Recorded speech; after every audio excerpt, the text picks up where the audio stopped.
अस्सलामुअलैकुम।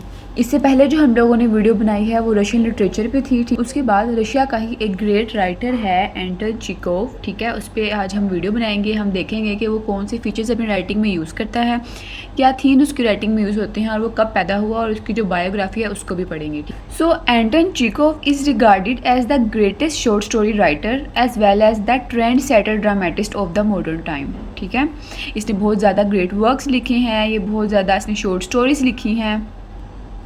इसका जो पूरा नेम है ना वो है एंटन पाव्लोविच चेखोव। अब अगर हम इनकी लाइफ के बारे में बात करें तो ये 29 जनवरी 1860 में रशिया के एक जो एरिया है एक टैगेनरोग में पैदा हुए हैं। ठीक है, ये 6 बहन भाई थे जिनमें से जो 3rd नंबर है वो एंटन चेखोव का आता है। ठीक है, इनके जो फादर थे वो पैवल नाम था उनका और वो एक ग्रोसर थे। ठीक है, और जो इनकी मदर थी वो एक क्लॉथ मर्चेंट की बेटी थी। ठीक है, उसके बाद अगर हम इनकी अर्लियर लाइफ या अर्लियर एजुकेशन की बात करें तो इन्होंने अपनी लाइफ में फाइनेंशियल स्ट्रगल काफ़ी देखी है। इनकी फैमिली ने इसके बावजूद भी इन्हें good education the. He attend the local grammar school. इन्होंने लोकल ग्रामर स्कूल से पहले एजुकेशन हासिल की। ठीक है, वहाँ इन्होंने क्या किया, अपना टैलेंट डिस्प्ले किया एज ए स्टोरी टेलिंग और राइटिंग। ठीक है, उसके बाद इन्होंने आल्सो अपना इंटरेस्ट शो किया किसमें, साइंस के अंदर, मेडिसिन के अंदर, जिसने इन्फ्लुएंस किया इनके राइटिंग करियर को भी। फिर उसके बाद क्या होता है कि 1876 के अंदर जो इनके फादर थे वो बैंकक्रप्ट हो जाते हैं, जिसकी वजह से वो मॉस्को मूव कर देते हैं। मैंने पहले भी बताया था मॉस्को रशिया का कैपिटल है। ठीक है, उसके बाद एंटन चेखोव थे, ये वहाँ ही रहकर यानी कि टैगेनरोग में ही रहकर अपनी एजुकेशन को, अपनी स्कूलिंग को कंप्लीट करते हैं। ठीक है, और ट्यूटरिंग करते हैं, फाइनेंशियल सपोर्ट के लिए बच्चों को पढ़ाते हैं। उसके बाद क्या हुआ, इन्होंने ना अपनी फैमिली को ज्वाइन कर लिया मॉस्को के अंदर। फिर 1879 के अंदर ये जब मॉस्को जाते हैं तो वहाँ मॉस्को यूनिवर्सिटी में एडमिशन ले लेते हैं और वहाँ मेडिसिन को स्टडी करते हैं। ठीक है, अब अपनी फैमिली को सपोर्ट करने के लिए ना इन्होंने काफ़ी राइटिंग शुरू कर दी। इन्होंने काफ़ी शॉर्ट स्टोरीज़ लिखी, काफ़ी मैगजीन्स के लिए, न्यूज़पेपर्स के लिए, और जो इनका अर्लियर लिटरेरी वर्क था ना उसको काफ़ी अटेंशन मिलने लग गई थी, काफ़ी पढ़ा जाने लगा और वो फेमस होने लग गया। ठीक है, उसके बाद क्या होता है कि इन्होंने अपनी ग्रेजुएशन कंप्लीट कर ली मेडिकल स्कूल से और उन्होंने प्रैक्टिस शुरू कर दी एज ए डॉक्टर। ठीक है, उनका जो प्रोफेशन था वो तो उन्होंने डॉक्टर एज ए डॉक्टर ही रखा, लेकिन उसके साथ साथ उन्होंने राइटिंग भी शुरू कर दी। राइटिंग करते रहे जिसकी वजह से उन्हें काफ़ी फेम मिलने लग गई और देखते ही देखते काफ़ी प्रोमिनेंट राइटर्स और क्रिटिक्स की अटेंशन इनके वर्क्स पे आ गई, जिसकी वजह से वो इनको as a writing literary star भी कहने लगे। ठीक है, जिसकी वजह से इन्हें काफ़ी फेम मिलने लगी और इनकी राइटिंग में हम ह्यूमर देखते हैं, विटीनेस देखते हैं, कंपैशन देखते हैं। फिर उसके बाद 1884 में एक कलेक्शन ऑफ स्टोरीज़ होती है एट डस्क जो ये लिखते हैं, जिसकी वजह से इन्हें काफ़ी फेम मिलती है। ठीक है, इसमें क्या था, ये एक ऑर्डिनरी रशियन फैमिलीज़ के बारे में बात करते हैं, रशियन लोगों के बारे में बात करते हैं, उनकी ज़िंदगी की कहानियाँ लिखते हैं ये। ठीक है, उसके बाद काफ़ी इन्होंने शॉर्ट स्टोरीज़ लिखी, काफ़ी प्लेयर्स लिखे जिनमें सी गर्ल, अंकल वनिया, चेरी ऑर्चर्ड ये बहुत फेमस हैं। अब हम देखेंगे कि इसके जो वर्क्स के अंदर ना हम रियलिज्म देखते हैं, साइकोलॉजिकल डेप्थ देखते हैं, इनको हम आगे डिटेल में भी डिस्कस करते हैं। अब इनकी जो क्या होता है कि 1901 के अंदर ना इनको एक ओल्गा नाइपर ना एक एक्ट्रेस थी वो मिलती हैं, जिनसे ही शादी कर लेते हैं और वो ना इनको एक मतलब अर्बन लाइफ में ले जाती हैं, शहर की ज़िंदगी, और जो इनको बहुत हेक्टिक लगती है, जिसकी वजह से इनकी जो तबीयत थी, इनकी हेल्थ थी वो ख़राब होने लग जाती है। His health began to decline और क्या होता है कि he was diagnosed with tuberculosis in 1897। इनको ट्यूबरक्लोसिस हो जाता है और इनको वैसे भी काफ़ी हार्ट डिजीज़ थी। 15 जुलाई 1904 एट द एज ऑफ 44 उनकी डेथ हो जाती है हार्ट अटैक की वजह से। ठीक है, लेकिन अपने ज़िंदगी के आखिरी वक्तों में भी इन्होंने राइटिंग नहीं छोड़ी। द चेरी ऑर्चर्ड इनका लास्ट प्ले है जो इनका आखिरी प्ले था। अब हम देखते हैं कि इनके जो कुछ प्लेस हैं बहुत फेमस हैं। ठीक है, उनको थोड़ा सा डिस्कस कर लेते हैं हम। तो सबसे पहले आता है द सीगल। इसके अंदर इन्होंने एक्सप्लोर किया है the complexity of love art. ठीक है, उसके बाद इन्होंने करैक्टर का डीप एनालिसिस किया है, उनकी अंडरस्टैंडिंग ह्यूमन साइकी को दिखाया है, ह्यूमन रिलेशनशिप्स को दिखाया है। ठीक है, उसके बाद हम बात करते हैं अंकल वनिया की। इसमें क्या करते हैं, ये दिखाते हैं थीम ऑफ डिसइल्यूजनमेंट। ठीक है, अनरिक्वायर्ड लव को दिखाते हैं, किस तरह क्रिटिसाइज़ करते हैं सोशल नॉर्म्स पे, ह्यूमन कंडीशन पे। ठीक है, उसके बाद ये क्या करते हैं, अनरिक्वायर्ड लव पे क्रिटिसाइज़ करते हैं। 3 सिस्टर्स पे हम फिर बात करते हैं। जो 3 सिस्टर है इनका बहुत फेमस ड्रामा है। ठीक है, इसमें ये जो सिस्टर ओल्गा होती है, माशा होती है एंड आयरीना होती है। इसमें क्या थीम्स हम देखते हैं, लॉन्गिंग की देखते हैं, रिग्रेट की देखते हैं, और हम ह्यूमन एक्सपीरियंसेस को देखते हैं। जो लास्ट है हमारा वो चेरी ऑर्चर्ड है, जो जिसमें हम लोगों ने डिटेल आगे पढ़ना भी है, ठीक है। जो चेरी ऑर्चर्ड है इसमें क्या हम देखेंगे, लॉस ऑफ इनोसेंस देखेंगे, ठीक है। सारी जो इसमें स्टोरी है वो चेरी ऑर्चर्ड के अराउंड रिवॉल्व करेगी, ठीक है। हमें इसमें सोशल चेंज देखेंगे, सोसाइटल चेंज देखेंगे कि किस तरह जो रशियन अरिस्टोक्रेट थे उनका डिक्लाइन हुआ है, ठीक है। आगे इसमें हम डिटेल इसको पढ़ेंगे। फीचर्स की बात करेंगे जो हम एंटन चेखोव के मोस्टली हर लिटरेरी वर्क में देखते हैं, ठीक है। पहले हम बात करेंगे रियलिज़म की।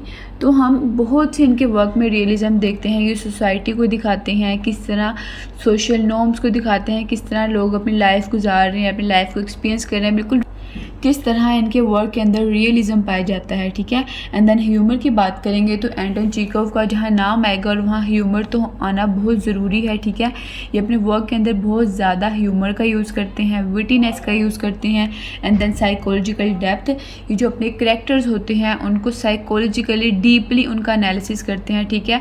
उनके थॉट्स को देखते हैं कि एक रीडर को ऐसे लगता है कि जैसे कि वो करैक्टर के थॉट्स में चला गया, वो जो सोच रहा है वो हम सब पता होता है, ठीक है। तो इनका बहुत ज़्यादा ग्रिप है इंसान की साइकी पे। उसके बाद ऑब्जर्वेशन ऑफ ह्यूमन नेचर, तो हमने देखा है कि एक डॉक्टर थे और इनका जो प्रोफेशन है उसने काफ़ी इन्फ्लुएंस किया है इनके लिटरेरी वर्क पे। तो इनको जो ह्यूमन नेचर है, ठीक है, उसके बारे में काफ़ी इनकी ऑब्जर्वेशन बहुत अच्छी है ह्यूमन नेचर के बारे में। एंड देन ये अपने work in the vivid imagery का यूज़ करते थे, ठीक है। ऑब्जेक्टिविटी पाई जाती थी। ऑब्जेक्टिविटी क्या हुई कि जैसे कि ये बिना किसी जजमेंट के बात करते थे, ठीक है, किसी थीरी बिना किसी जजमेंट को लेकर ये बात करते थे, ठीक है। प्रिसाइज लैंग्वेज होती थी ज़्यादा, ये ज़्यादा नहीं लिखते थे, थोड़ा लिखते थे और वो लिखते थे जो ज़रूरी होता था, ठीक है। तो ये प्रिसाइज कंसाइज इनकी लैंग्वेज होती थी। फोकस ऑन डिटेल, ये डिटेल पे ज़्यादा फोकस करते थे, ठीक है। उसके बाद सिंपथी फॉर ऑर्डिनरी पीपल, इनके वर्क के अंदर ऑर्डिनरी जो पीपल थे उनके लिए सिंपथी पाई जाती है, ठीक है। और उसके बाद हम आयरनी देखेंगे तो ऑब्वियसली ये कितने अच्छे ड्रामेटिस्ट थे, अपने वर्क के अंदर आयरनी शो करते थे। आयरनी होता क्या है कि लाइक आपका जो लिटरेरी मीनिंग है वो डिफरेंट, आप कहना कुछ चाह रहे हो और लिख कुछ रहे हो, ठीक है। And then stream of consciousness की बात करेंगे तो स्ट्रीम ऑफ कॉन्शियसनेस होता है कि लाइक फ्लो ऑफ थॉट्स, ठीक है, आपके जहन में आइडियाज़ आए जा रहे हैं, उनको स्ट्रीम ऑफ कॉन्शियसनेस कहेंगे। उसके बाद ये ज़्यादातर ना करैक्टर पे फोकस करते थे, ना कि प्लॉट पे। मोस्ट ऑफ द प्लॉट इनका कोई ट्रेडिशनल प्लॉट नहीं होता था, ठीक है। इनका ज़्यादा फोकस होता है करैक्टर पे, उसकी थिंकिंग पे, उसके थॉट्स पे, ठीक है, उसकी साइकी पे इनका फोकस होता था। एंड देन जो उनकी एंडिंग थी मोस्टली ओपन एंडिंग होती थी। हम चेरी ऑर्चर्ड में भी देखते हैं, हमें नहीं पता कि आगे जो करैक्टर्स थे वो कहाँ गए, बस एक ओपन एंडिंग छोड़ देते हैं ये। And then humour of blending of humour and tragedy, हम चेरी ऑर्चर्ड में देखते हैं कि इन्होंने किस तरह एक ट्रेजिडी भी है वो और उसमें कॉमिक इफेक्ट भी डाला, तो उनकी एक ब्लेंड होता था, ठीक है। उसके बाद सिम्बलिज्म पे बहुत फोकस करते थे। इनके हर दूसरे ड्रामा में हम सिम्बल्स देख सकते हैं। सिंबलिज्म होता क्या है कि आप अपने रीडर्स को, अपनी ऑडियंस को एक डीप मीनिंग दे रहे हो, ठीक है। एंड देन नेचुरल डायलॉग्स होते हैं इसमें, ठीक है। इसमें कोई ऐसा ड्रामेटिक इफेक्ट नहीं, बल्कि नेचुरल सी जो एक ऑर्डिनरी पर्सन की लाइफ है, ठीक है, एक नेचुरल लैंग्वेज यूज़ किया है, नेचुरल डायलॉग्स यूज़ किए हैं, ठीक। थीम्स की बात करेंगे, ठीक है, ऐसी कौन सी थीम्स हैं जो एंटन चेखोव अपनी राइटिंग के अंदर यूज़ करते हैं या अपनी लिटरेरी वर्क्स के अंदर यूज़ करते हैं। तो सबसे पहले आता है लोनलीनेस, ठीक है। इसमें क्या है कि we see many of his characters experience a deep sense of isolation and disconnected from other, ठीक है। हम इसकी राइटिंग के अंदर देखते हैं कि बहुत से ऐसे कैरेक्टर्स हैं जो बाकी कैरेक्टर से, बाकी सिचुएशन से आइसोलेटेड होते हैं, डिस्कनेक्ट होते हैं, ठीक है, और वो लोनलीनेस शो करते हैं। जैसे हम थ्री सिस्टर्स में भी ये देखते हैं, द बैट में भी ये देखते हैं। उसके बाद आता है सेल्फ डिस्कवरी। इसमें क्या होता है कि एक कैरेक्टर को अपनी डिस्कवरी रहती है, ठीक है, उसको एग्जिस्टेंशियल क्राइसिस का सामना नहीं करना पड़ता, बल्कि वो अपने आप को डिस्कवर करता है। जो एक मीनिंग ऑफ लाइफ है उसको जानता है कि क्या उसका पर्पस है, क्या मीनिंग है, ठीक है, वो क्या कर सकता है। फिर हम बात करेंगे ह्यूमन रिलेशनशिप्स की, ठीक है। तो हम देखते हैं कि किस तरह जो एंटन चेखोव के वर्क्स के अंदर हम ह्यूमन रिलेशनशिप को देखते हैं। ये हमें अनरिक्वायर्ड लव के बारे में बताता है, ठीक है, और जो हमारे ह्यूमन रिलेशनशिप्स के बारे में बताता है, इसमें हम द सी गर्ल, ठीक है, इसको हम पढ़ें तो हमें नज़र आएगा, ये द चेरी ऑर्चर्ड हम इसे पढ़ें तो हमें नज़र आएगा कि किस तरह ह्यूमन रिलेशनशिप्स को दिखा रहा है, ठीक है। एक फैमिली के अंदर लोग साथ रह के भी एक साथ नहीं है, इसको दिखा रहा है, उनकी लोनलीनेस को दिखा रहा है, जो हमने पहले भी बात कर ली है।